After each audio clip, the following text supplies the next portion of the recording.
The war horns had fallen silent. The plains around Dundalk, once echoing with the clash of steel and the cries of fallen warriors, were now eerily still. Chulainn, the Hound of Ulster, returned home. His name, whispered in awe by his allies, was cursed with venom by his enemies. He was victory personified. He was also weary. The battles had taken their toll. He longed for rest, for the warmth of his hearth, for the love of his people. Little did he know a storm was brewing. A tempest of vengeance fueled by hatred was about to break. Chulainn's arrival was met with cheers. His kin embraced him, their faces etched with relief and gratitude. He had defended them, as he always had, against the encroaching darkness. Yet, amidst the celebrations, a shadow lurked in Chulainn's heart. He had seen too much death, shed too much blood. The horrors of war clung to him like a shroud. He pushed these thoughts aside. For now, he would allow himself a moment of peace. The respite, however, was to be short-lived. Fate, it seemed, had other plans for the hero of Ulster. Far away in the court of Connaught, Queen Maeve seethed. The sting of defeat was fresh, the humiliation unbearable. She had sworn to break Ulster, to bring the proud province to its knees.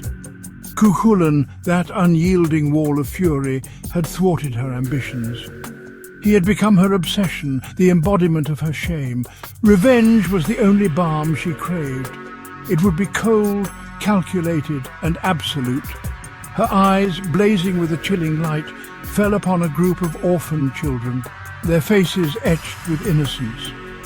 A cruel smile played on her lips. They would be her instruments, her agents of vengeance. The children, oblivious to the Queen's sinister designs, were easy pawns. Maeve showered them with false affection, whispering promises of power and glory in their ears. She spoke of Chulainn, not as a hero, but as a monster, a beast who had stolen their birthright. Hatred, like a poisonous seed, was planted in their young hearts. Maeve watched with grim satisfaction as it took root, twisting their innocence into something dark and dangerous. The wheels of fate began to turn, oiled by malice and driven by a queen's insatiable thirst for revenge. Under Maeve's watchful eye, the transformation began. The children, ripped from the comfort of ignorance, were subjected to arcane rituals. They were fed potent draughts, their bodies twisted and reshaped by dark magic. Laughter, once innocent and pure, became laced with malice. Their eyes, once sparkling with youthful wonder, now burned with an unholy fire. They were no longer children. They were goblins, grotesque parodies of their former selves, bound to Maeve's will. The air crackled with their newfound power. They moved with unnatural speed and agility, their small bodies imbued with monstrous strength. The whispers of the wind became their commands, the shadows their allies. They were masters of illusion, able to weave nightmares from the fabric of reality. Their laughter, echoing through the halls of Maeve's fortress, was a chilling prelude to the horror they were about to unleash. The Queen's plan was nearing fruition. Her weapon, forged in the fires of hatred and despair, was ready. The goblins descended upon the fields of Ulster under the cloak of night. They moved like phantoms, their forms shifting and blurring in the moonlight. They were everywhere and nowhere, their presence heralded by an unnatural chill that seeped into the very bones of the land. Their mission was simple: to break Chulainn, not with steel but with fear, with despair. They began subtly weaving illusions of distant battles on the horizon.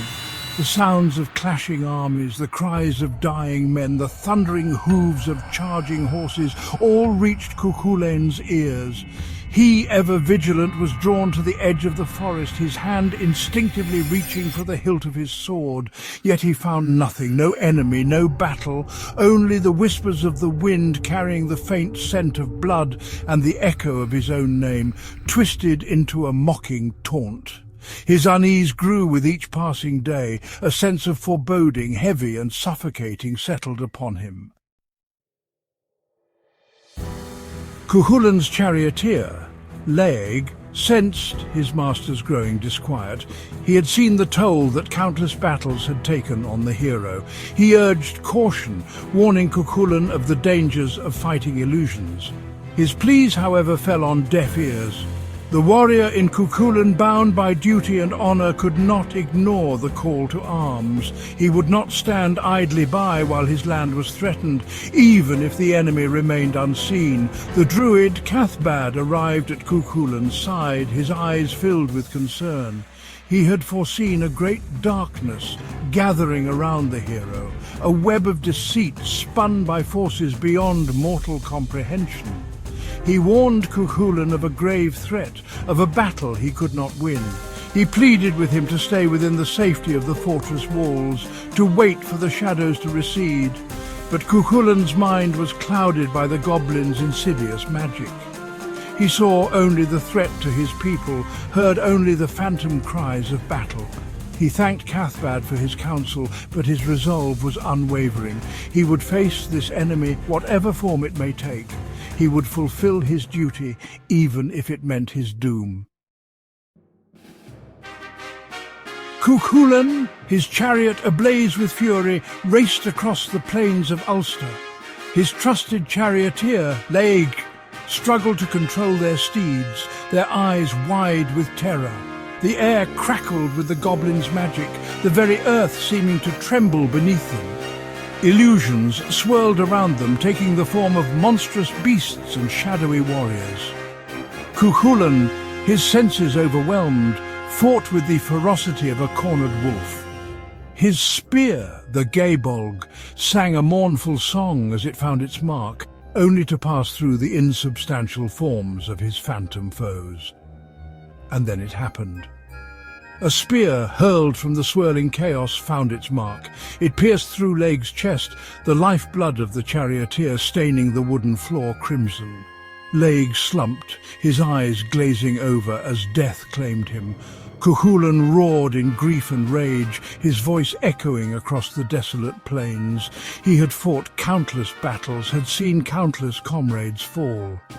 But the death of Éire, his loyal companion, cut him deeply. It was a wound that even his legendary resilience would struggle to bear.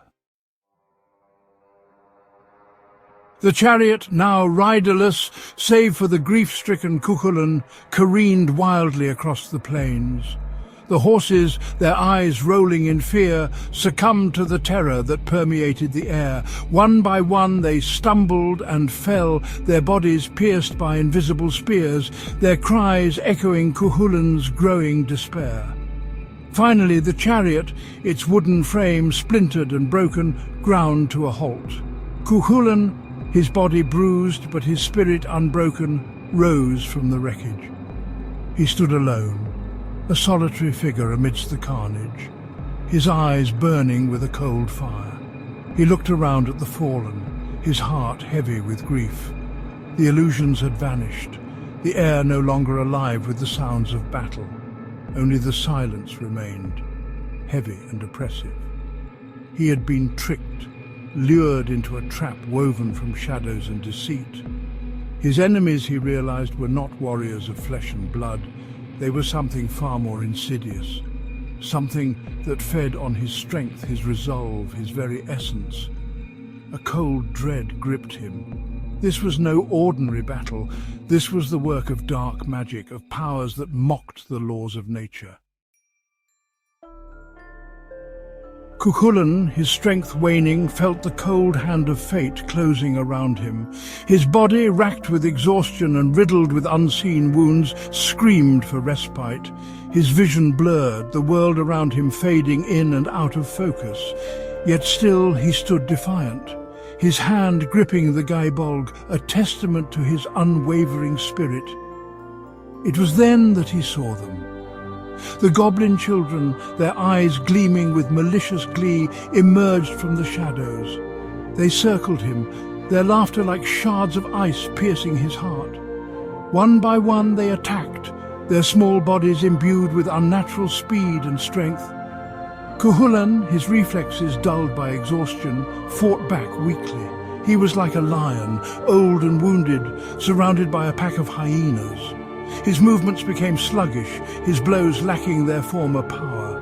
He stumbled, his back striking against a standing stone. The goblins swarmed him, their laughter echoing in his ears as they bound him to the stone, his own spear pinning him in place. It was a final, humiliating blow. The hero of Ulster, undefeated in battle, had been brought low by trickery, by forces he could not comprehend. News of Cuchulainn's death spread like wildfire, carried on the wind to the farthest corners of Ireland. His allies mourned, their hearts heavy with grief for the fallen hero. His enemies, their fear finally extinguished, rejoiced. The Hound of Ulster, the indomitable warrior, was no more. The land, it seemed, breathed a collective sigh of relief. The reign of the hero had ended. Yet Cuchulainn's legend lived on. His tales of bravery, his unwavering loyalty and his fierce determination continued to be passed down through generations. He became a symbol of courage, a reminder that even the mightiest warriors are not invincible. His story served as a cautionary tale, a stark reminder of the destructive nature of vengeance and the fleeting nature of glory. For in the end, Cuchulainn's fall was not a victory for Queen Maeve or her goblin horde. It was a tragedy, a testament to the enduring power of hatred and the ultimate futility of war. If you found this interesting, please like, share and subscribe.